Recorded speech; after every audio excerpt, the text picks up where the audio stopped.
मुझे बाज़ दफ़ा ऐसे महसूस होता है कि जैसे ज़हरीले लोगों ने ये सीख लिया है कि ताल्लुक़ कैसे ख़त्म करना है।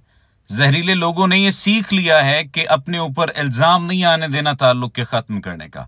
हालात ऐसे पैदा कर देने हैं कि सामने वाला खुद अज़ाब में पड़ जाए और खुद कह दे मेरी जान छोड़ दो।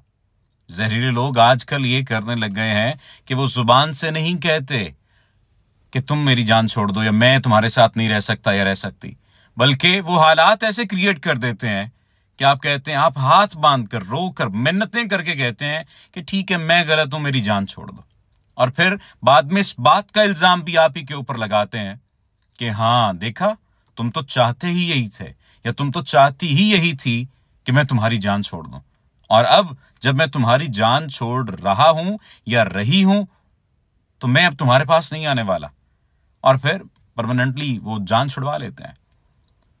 मैं आपको एक बात बता दूं, ऐसे लोग जो आपके साथ ये कर रहे हैं, आप शुक्र अदा कीजिए कि आपकी जान छूट गई, सस्ते में जान छूट गई। अभी जान छूट रही है। अगर जिंदगी के किसी ऐसे हिस्से पर जान छूटती जहां पर आप कुछ करने के काबिल ना रहते, किसी को मुंह दिखाने के काबिल ना रहते। वजह क्या है? वजह यह है कि सारी जिंदगी तो गुजार ली, और सारी जिंदगी गुजारने के बाद अगर ये शख्स कहे कि मैं तुम्हारे साथ नहीं रह सकता, तुमने मेरी जिंदगी को अजाब कर दिया है, जहन्नुम बना दिया है, और उस वक्त तो आप ये भी नहीं कह सकेंगे कि नहीं मैं तुम्हें नहीं छोड़ सकता या छोड़ सकती। नहीं कह सकेंगे ये। आप ये भी नहीं कह सकेंगे मुझे मत छोड़ो। आप कुछ भी नहीं कह सकेंगे, खामोशी से आपको सुनना पड़ेगा। तो इस बात को जान लीजिए, समझ लीजिए कि अगर आज आपको कोई ये बात कह रहा है, जब आपके पास वक्त है, जब आप किसी और की साथ अपनी जिंदगी शुरू कर सकते हैं, तो ये इल्जाम अपने सर पर ले लें, हाँ ठीक है मैं गलत हूं। ये इल्जाम लेकर उस जहरीले शख्स से दूर हो जाइए।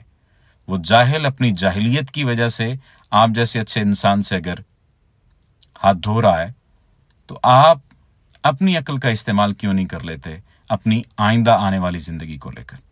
उम्मीद है आप इस बात को समझेंगे, और अगर किसी ने आपके लिए ऐसे हालात पैदा कर दिए हैं तो कोशिश करें आप एक गलत किस्म की जहनीत या गलत किस्म की बहादुरी अपने अंदर रखकर उसको ठीक करने की कोशिश ना करें, बल्कि कोशिश ये करें कि आप अपनी ज़िंदगी को बेहतर कर लें। आपका बहुत शुक्रिया।